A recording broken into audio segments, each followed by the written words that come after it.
Baik, Assalamualaikum warahmatullahi wabarakatuh. Saya Said Farhan Lazuardi, mahasiswa Prodi Teknologi Perikanan Angkatan 2020 dalam memenuhi ujian akhir semester genap mata kuliah Statistika Pertanian. Saya akan membawa 3 pokok bahasan. Ini rancangan penelitian di bidang pertanian, lalu ada konsep margin of error dan arti dari alfa sama dengan 5%, lalu ada teknik sampling. Nah, kita langsung saja ke soalnya.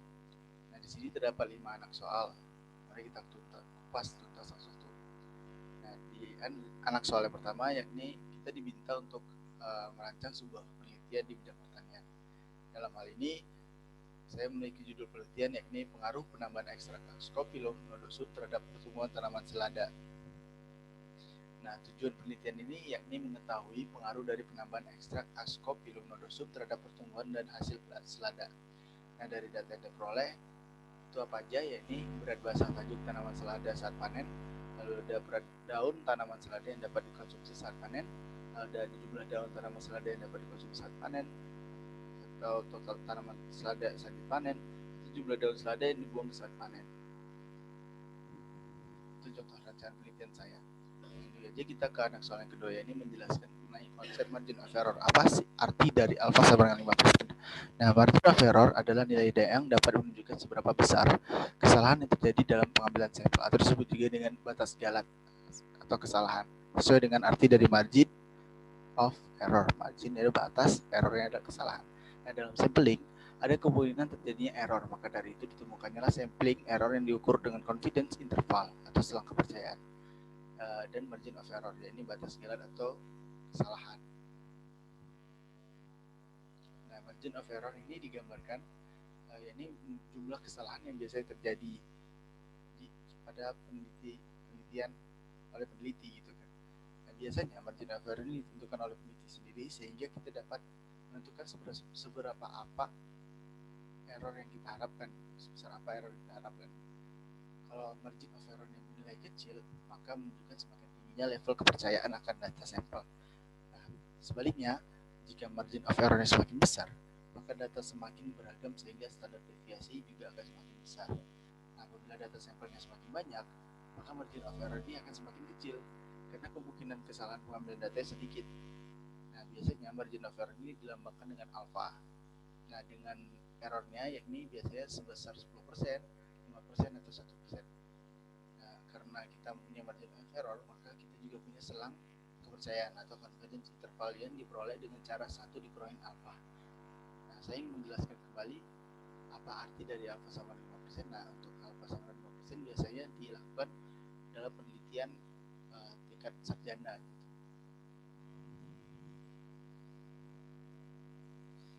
Jadi kita ke anak soal yang C. Nah, jika tidak diketahui jumlah anggota populasi, tentukan jumlah sampel yang diperlukan dalam rancangan penelitian saya tadi. Nah, dalam hal ini kita menggunakan rumus Cochrane menggunakan untuk ukuran sampel. Bisa dilihat rumusnya. Langkahnya yakni kita membuat grafik atau kurva distribusi normal yang dibagi menjadi 2 ekor di sebelah kiri dan kanan. Nah, dengan masing-masingnya bernilai 0,025. Lalu kita tarik garis lurus tengah ini yang masing-masingnya kiri dan kanan kan nilai setengah atau 0,5. Kita kurangkan saja. Ini 0,5 dikurangi 0,25 sama dengan 0,75.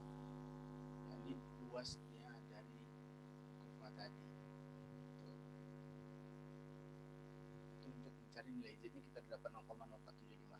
Lalu kita cari di tabelnya gitu, tabel nilai Z. Jadi kita bisa lihat di sini di baris 1,9